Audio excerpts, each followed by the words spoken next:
Welcome to Sports and Touring, and today we are hitting the road in the Z and the R8 GT Spider. We're going to see Miran, who is only 11 years old. He has arranged for us to see some incredible cars today. Possibly the youngest supercar spotter in London, in the country, maybe in the world. Applause is everything.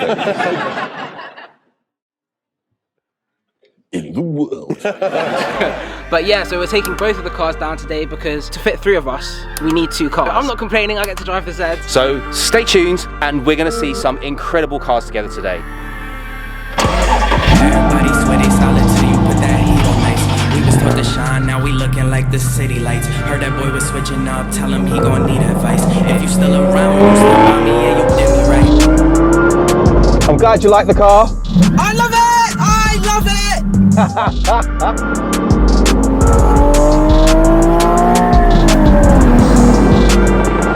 So we picked up Miran and went for a little bit of a drive down to Joe Macari. Oh, Delara. I haven't seen it Delara. Oh, damn! The cars in here are spectacular. Make no mistakes, now them boys don't mess around. Yeah, I'm flawless, I'm great, you should come and check me out. I'ma do what it take, long as they don't take me out. Couple rules finna break, till things straighten out. This is Miran here from Cars of London. It's got an amazing channel. How is it going? You know, subscribers have gone up, viewers have gone up. I think I've got more confident in talking. I mean, Joe Macari, like, this is car heaven. This is the 3rd time I've been here now, and let's have a closer look at it. And as you walk in, one of our favourite cars. It's actually quite nice, actually.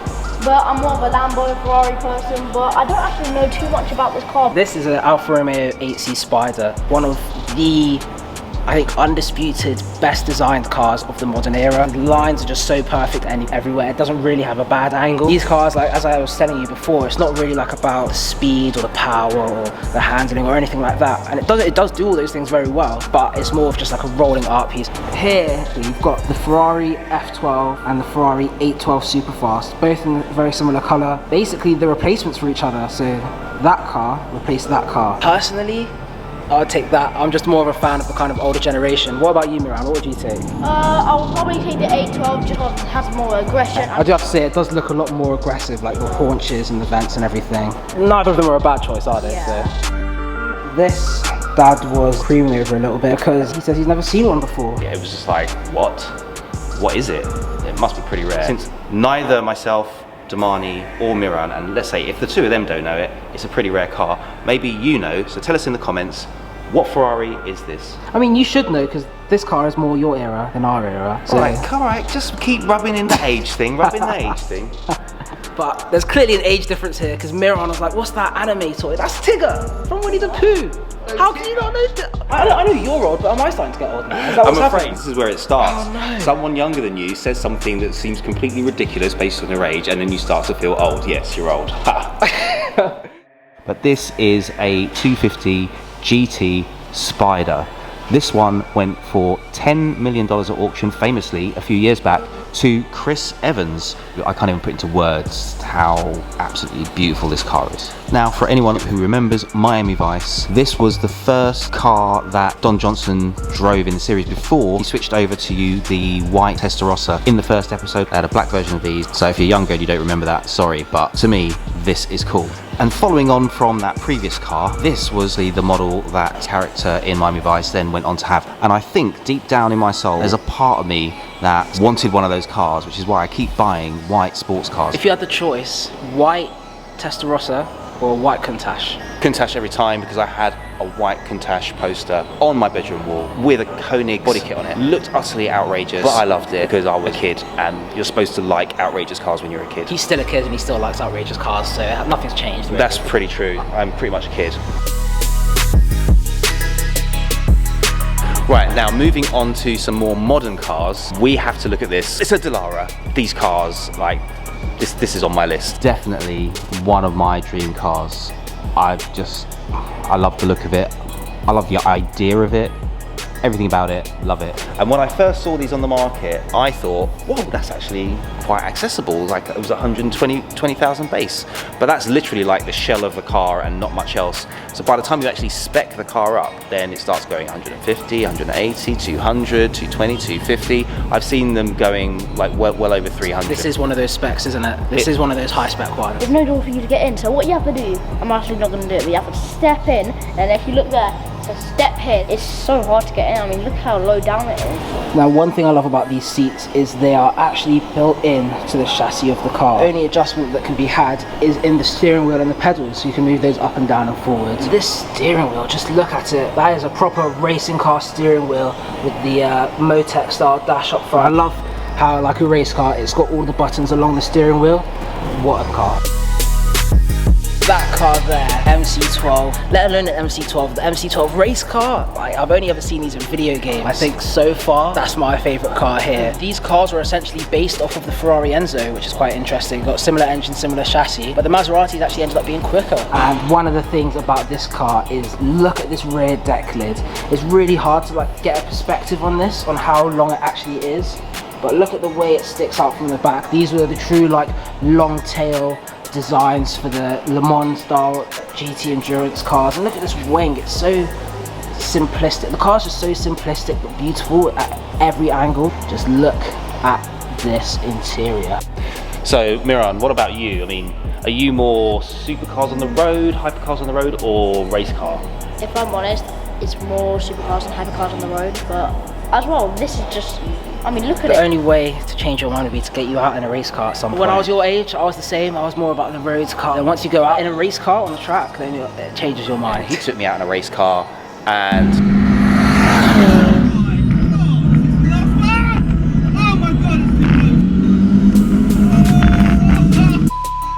yeah, it changed my mind. It told me never get into a car with him ever again.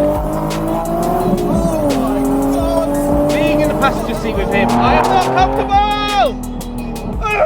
Also got another race car here, the 458 Challenge car. These things are awesome. Obviously this isn't quite racing in the same league like level that this was, but it's just quite interesting to see how race car design has developed over the years, especially with the aero. The aero is where the biggest advancements and leaps have really been made. And like, just look at the levels of adjustment that you have. So for different setups and different tracks. Whereas here, you've still got a little bit, but here you've got loads. So Dad, you own the best cars out of all of us. You've got the most experience, but you know the least about cars somehow. This is true. Do you know what these two cars are? Oh, that's Monza SP2. Well, he's cheating because there's one right there and it's pretty obvious. Okay, so then what's this one? SF90. What is it? Okay, have another guess. You love these cars. 488 Pista. There we go. See, Miran, you knew that obviously. Yeah. I love this car. We got the chance to drive with one on this crazy Fast and Furious, or more like Forza Horizon day that just happened out of the blue.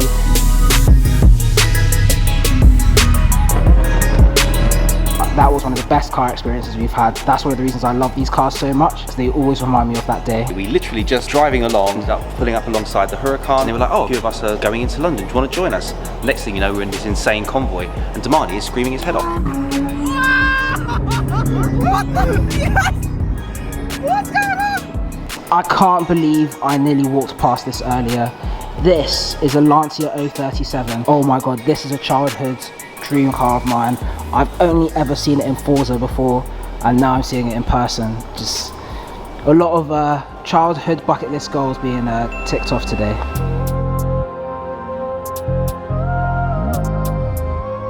One thing I wanted to point out was this GT2 RS MR. These things are rapid. These are the cars that you take around the ring and be setting the lap times in. And I think thanks to all of the different aero additions they've made to the car, I think it got a record, but it was classed as a modified car because it wasn't from factory. This thing is absolutely awesome, and in a very similar colour, one of my favourite cars here, the Diablo. Just look at it, it's like a door wedge. It's just so straight and flat with these the seatbelt in the wrong position. This is the roof. That is where it clips on when you're driving it without the roof. That's why the third brake light is extended up. Do you know what? I never knew that. A well-known fact about these cars is that when the Diablo went into its sort of final round of production, the regulations for front headlights had changed. You couldn't have the pop-up headlights anymore. They actually bought these from Nissan. These come off a 300ZX, and this carbon fiber panel was put on here specifically to cover up the Nissan branding that was on the plastic. There was no point going through a very expensive process of developing and homologating their own headlamps, so they just bought headlamps that were already homologated. Nissan actually used these on the R390, which was their race car at the time. They did a homologation special of it. Got this awesome Ferrari LaFerrari in a black and red spec. Now the spec on this LaF is clearly Batman, and it's also Miran's favourite spec. this is probably my favourite spec you can ever get on a LAF.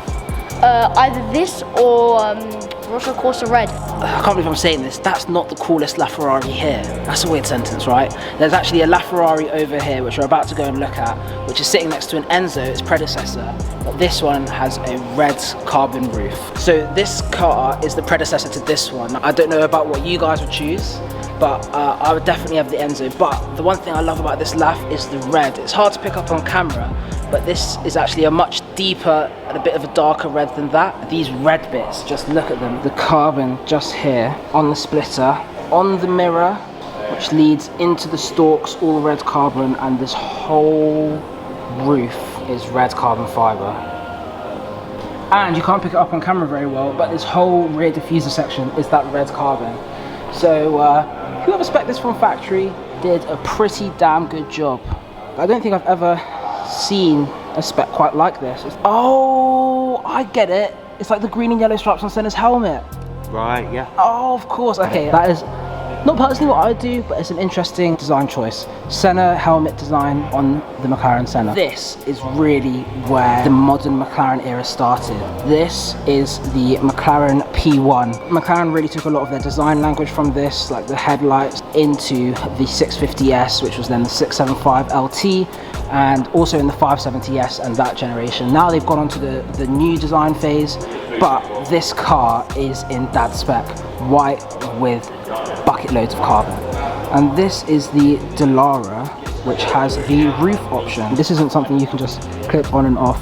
It's got the gas struts for the doors, and it just kind of makes this car a bit more usable on a day-to-day basis, especially in a country like the UK. And we can't possibly walk past the F50. This was a car of my youth. I don't even know how to put into words how cool it is to see this car. However, young Miran here, he has a little bit more class and style than me, and he really likes one particular Ferrari. Do you want to take us to see it? The Ferrari 250 GTO. The most expensive Ferrari there is. The rarest Ferrari there is. Fun little fact, there was a fake one. I said to the owner, "Is this real?" And then he was like, "Yeah, it's 100% real." I chased it all the way down for like half an hour, and then I find out, nah, it's fake. Okay, do you know what they're based on? No. Mazda MX-5. A lot of the kit cars are based off of an MX-5. Actually, I saw a 250 replica and it was immaculate. But when you look under it, it had like double wishbone suspension, modern disc brakes, everything. So I was looking at it and I was like, this is so good. When the guy came out, I was like, this isn't real, is it? It's a replica. He was like, yeah, it's a replica, but it's built by DK Engineering. I knew how awesome DK Engineering were. Dad only found out recently how awesome DK Engineering are. And I got to visit them and he didn't. Might have to file for the, what is it, the NSPCC? The National Society for Prevention of Cruelty to Children. Yeah, exactly. You're an adult now. You're on your own, son. You're on your own. But no, yeah, these things are absolutely awesome. And if this one is genuine, which I've been told it is, then it's like I don't even know what to say. It's just, you don't see these. You just Look don't. at the detail and the prep on that.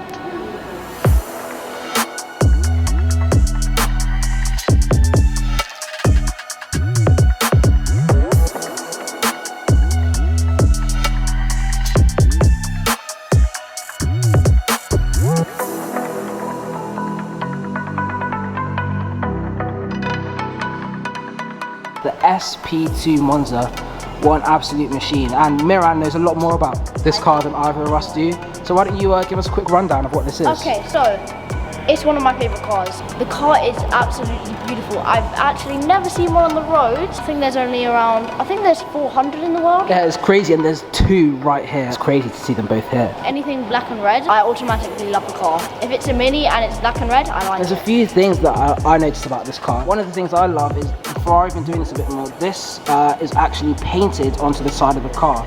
Normally Ferrari will do actual physical badge on the side of their cars, but this is painted on. But I just love it because I feel like it helps the body lines of the car just stay so smooth, as this car is such an elegant car. Miran, what is the difference between the Monza SP1 and the Monza SP2? SP1 is when there's only one seat. This is the SP2, so there's two seats. The Monzas with the one seat have a cover that kind of goes across that section. I always thought it would have been quite cool, and I might be wrong about this. I don't know if this is something that you can just do afterwards, but I always thought it'd be cool if you could, there was some way of like folding this seat down and then just putting a cover over it, so that if you didn't have a passenger, you could have that SP1 feel.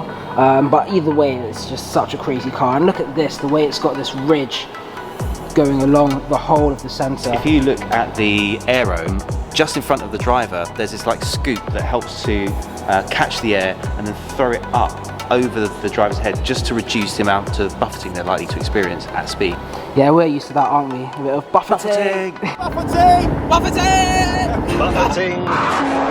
One thing I just noticed is that that mirror is normal and that mirror is different. This is like the rear view mirror, and obviously normally this would be hanging from your window, but this car doesn't have a window because, as Dad said, it's only got this scoop to divert the air above the driver. So it's got this awesome design. Like, they could have done it simply and just had like a straight thing going up. No, it's Ferrari. They've got to make this carbon piece that bends and curves around. Good spot, Miran. That was a good spot. I have to admit, I do like the black and reds.